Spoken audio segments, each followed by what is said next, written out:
After the end of World War II, the world was split into two, East and West. This marked the beginning of the era called the Cold War.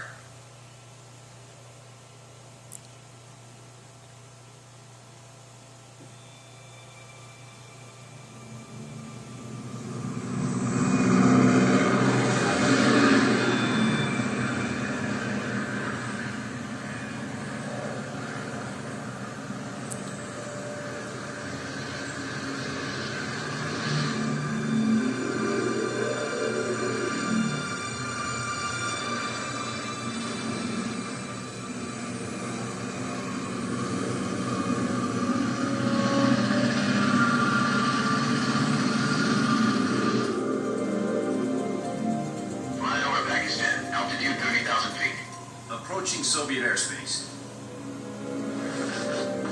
20 minutes to drop off. Commencing internal depressurization. Equipment check. Arming parachute. All right. Ready to go. Drop zone still showing a high pressure mask. Cam okay. Good. We've got high visibility.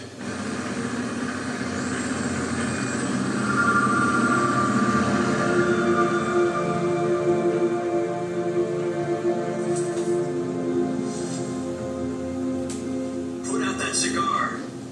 Connecting oxygen hose to interior connector. Put on your mask.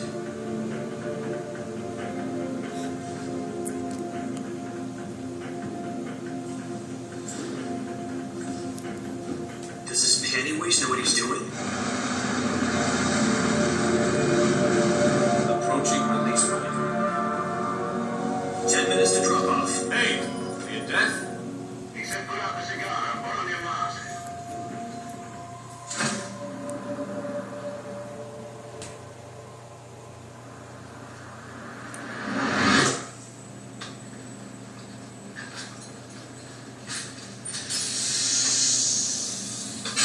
Depressurization complete. Checking oxygen supply. 6 minutes to drop off. Opening rear hatch.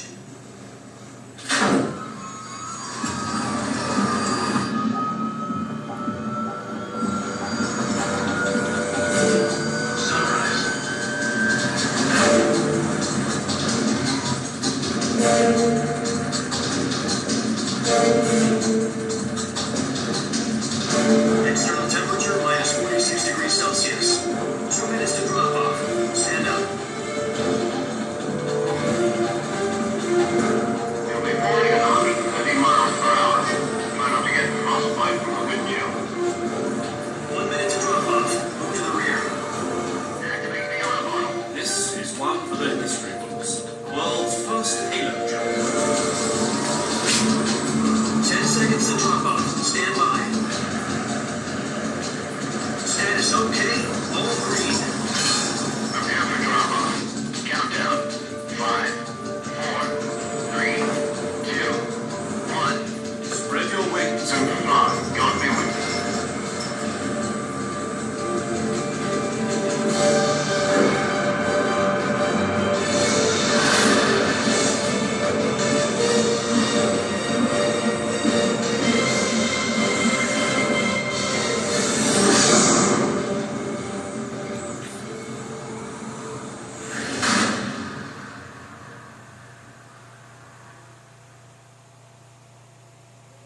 Jack, I've got some important news.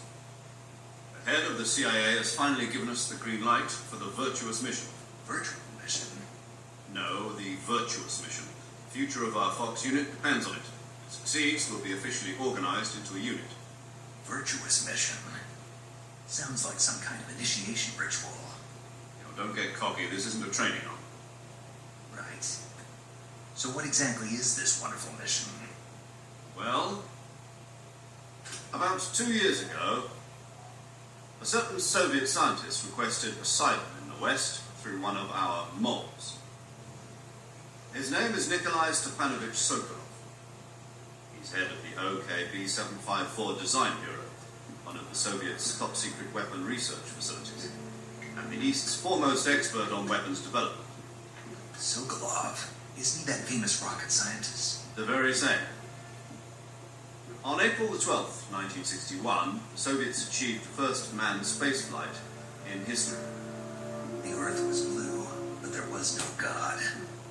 Well spoken. The rocket that carried Yuri Gagarin to orbit was the A-1, known as the Vostok rocket. Sokolov is said to be the man most responsible for the multi-engine cluster used in that rocket. After Gagarin's flight, Sokolov left rocket development to become the head of the newly established design bureau. From a lowly technician to head of a design bureau, that's quite a success story, so why do you want to defect? It seems he'd become afraid of his own creations. Afraid? We call it a crisis of conscience. And for that, he left his country and his family behind and went over the fence? Not exactly. One of his conditions was that his family was also to be taken safely to the west. He used a mole to get the family out first and succeeded in sneaking Sokolov over the Berlin Wall shortly afterwards. I was the one who conducted the operation. The security on the eastern side was still full of holes back then. Then what? We got Sokolov over in one piece, but the whole ordeal had left him exhausted, and we checked him into a hospital in West Berlin. It took him 2 weeks and more than 600 miles to get from the research facility in the Soviet Union to Berlin. He was in no condition to say anything coherent. And it was only a week later that we had something much bigger on our hands. The Cuban Missile Crisis. October 16, 1962, President Kennedy received word that the Soviets were in the process of deploying intermediate-range ballistic missiles in Cuba. The President demanded that the Soviets dismantle and remove the missiles. At the same time, he announced a naval blockade to prevent further missile shipments from reaching Cuba. But the Soviets didn't back down, instead placing their armed forces on secondary alert. Soviet transport ships carrying missiles continued on course towards Cuba. US and Soviet forces went on alert for an all-out nuclear war. Frantic negotiations were conducted through the UN's Emergency Security Council and unofficial channels to end the hair-trigger standoff. Finally, on October 28th, the Soviet Union agreed to remove its missiles from Cuba, and so the world avoided a nuclear holocaust. But in order to get the Soviets to pull their missiles out, we had to make a deal. You mean the one where the U.S. agreed to remove its IRBMs from Turkey? No. The Jupiter IRBMs deployed in Turkey were obsolete, and we were going to get rid of them anyway. They had no strategic value whatsoever to either the US or the Russians. The Turkey deal was a ruse, a cover story that was fed to the other intelligence agencies around the world. So what did the Russians really want? Sokolov. They wanted us to return Sokolov. You mean the Soviets pulled out of Cuba just to get their hands on Sokolov? That's right. What the hell was he working on? At the time, we had no idea. We were running out of time.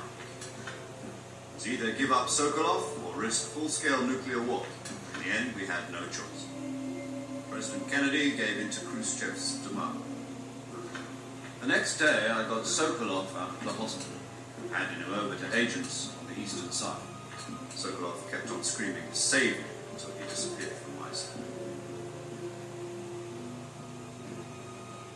Then a month ago, we received some new information from one of our moles. About Sokolov? Yes. He was taken back to the research facility and forced to continue working on the weapon in question under KGB supervision. What's more, it's on the verge of completion. So what kind of weapon is it? Something to do with space rockets? No, missiles. Same technology. I guess you're right. We don't know the details, but it appears to be a new kind of nuclear device. For half a year now, the Soviets have been conducting frequent nuclear tests at Semipalatinsk. Something to do with the weapon, I assume. We're talking about a secret weapon so big that Khrushchev was ready to pull out of Cuba to get it back. Is Sokolov still in the facility?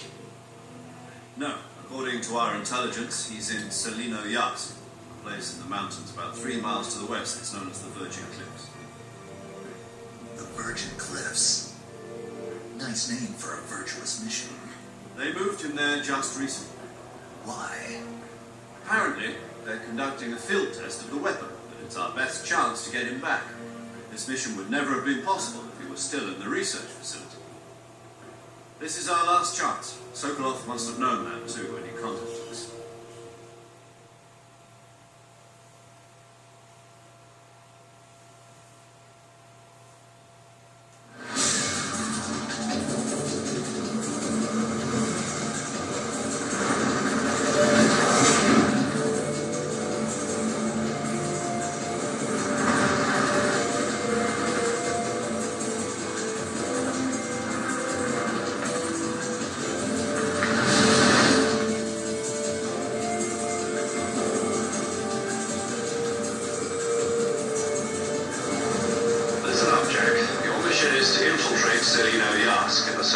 mountains, ensure the safety of Sokolov and bring him back to the west.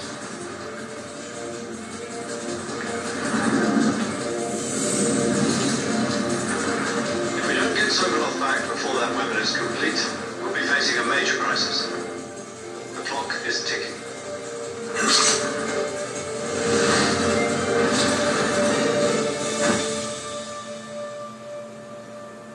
Once we've confirmed the rescue of Sokolov, stand by at the recovery point.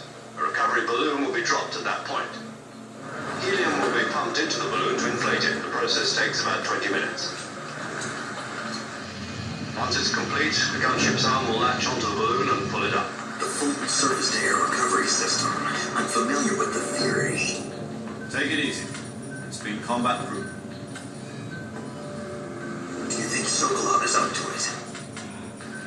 The shock will be less than during a parachute jump, and the arm can handle up to 500 pounds.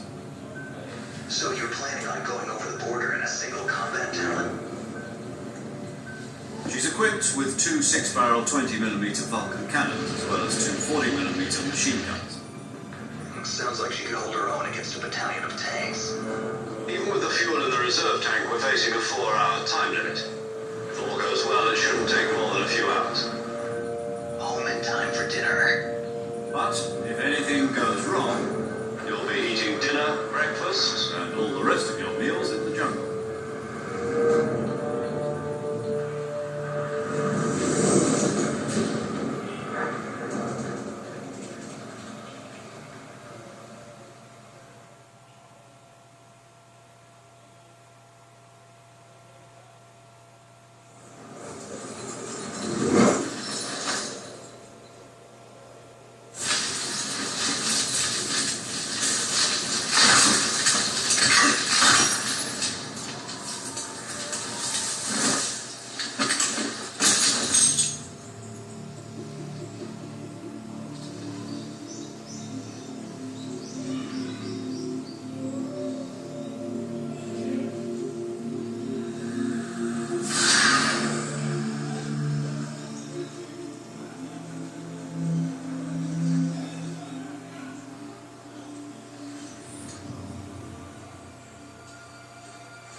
Do you copy?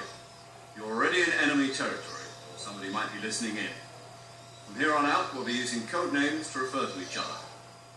Your code name for this mission will be Naked Snake. I'll be referring to you as Snake from now on. You're not to mention your real name. Snake? Well, you don't like snakes? What do you mean? You've eaten one before, haven't you? In survival training? I'm glad to hear that. I don't know if I'd ever order one at a restaurant, but... Be careful, you might not have a choice. What about you, Major? What should I call you? Let's see. I'll be Tom. Call me Major Tom. This will be a sneaking mission. You must not be seen by the enemy. You must leave no trace of your presence. Is that clear? This kind of infiltration is the Fox Unit's speciality. In other words, weapons and equipment are procured on site. That goes for food as well. You're completely naked, just as your name implies. Great. Now I see why you asked me if I liked snakes. I suppose calling me Snake was your idea of a joke, too. No. There's a good reason for that. I'll tell you later when the time is right. Gotcha. Getting back to the subject, how exactly am I supposed to feed myself? You've been issued a knife and a tranquilizer gun. Use them to hunt for food. You'll also find some medical supplies in your backpack. Yeah, about the backpack. I lost it in a tree on the way down. I see. Well, you better go back and get it. You know where it is? No problem. I can see it from here. It's stuck on a branch. climb a tree, stand in front of a tree that's covered in ivy and press the action button. I'll be monitoring your progress over the radio. We can't risk violating Soviet airspace, but I'll be in the gunship. My frequency is 140.85. I'll give you a call if I need to talk to you. If you need to talk to me, use the send function. Okay, Snake, go get your backpack.